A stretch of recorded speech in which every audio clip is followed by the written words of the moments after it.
Assistant Police Commissioner Calvin Brutus was described by Chief Justice Roxanne George as self-serving. On Monday, retired Assistant Police Commissioner Paul Slowe contended that recent events justified the comments by the Chief Justice.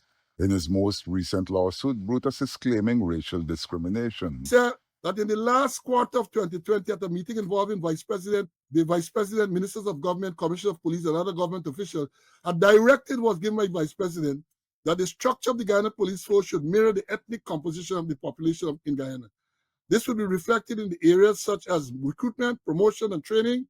It was described as a government diversity policy. In his lawsuit, Brutus contended that the policy was discriminatory to police ranks of African descent. The government had argued that the ethnic composition didn't mirror the ethnic composition of the population. It is estimated that 90% of members of the Guyana Police Force are Afro-Guyanese.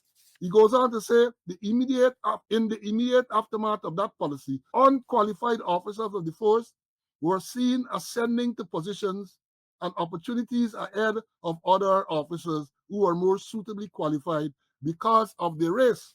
7, the result of this policy was to line up officers of East Indian descent for top positions in the Guyana Police Force. According to Brutus's affidavit, he voiced his frustration to the Police Commissioner and to the Home Affairs Minister.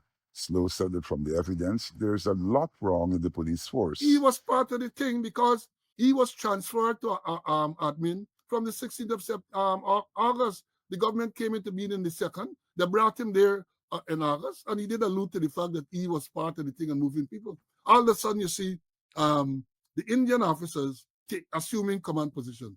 So much so that you have a situation now in the Guyana Police Force, and I challenge them to debunk this, where every single senior Indian officer, and it's senior here, we're talking from the rank of superintendent upward, every single one has a command position. Slowe said that Brutus was there when all this was happening, and he said nothing. He took the government to court on several occasions. He started his first court action is against this Police Service Commission that I chaired back in 2020. And this, when he took it to court, it was on the last, I think the 29th of December 2020. And he's saying that this meeting with Jagdeo and them took place in the last quarter. So it had to have been before he took the Police Service Commission to court. Contrary to what the government says, it can't have diversity in the Guyana Police Force if 90% of the ranks are black. You can't talk about diversity. As they said, you have 90%, if the Guyana Police Force is comprised of 90% Afro-Guyanese, you can't expect them to, the minority to dominate the promotions and the positions. But that is what you have. So this thing got to start, and let me say this. During my tenure in the force, efforts were made to ensure that more Indians were recruited into the force. And this is a long thing from long. People talk they weren't coming because of cultural other reasons and all that thing. The fact is, Indian Guyanese, East Indian as you would call them, were not joining the police force.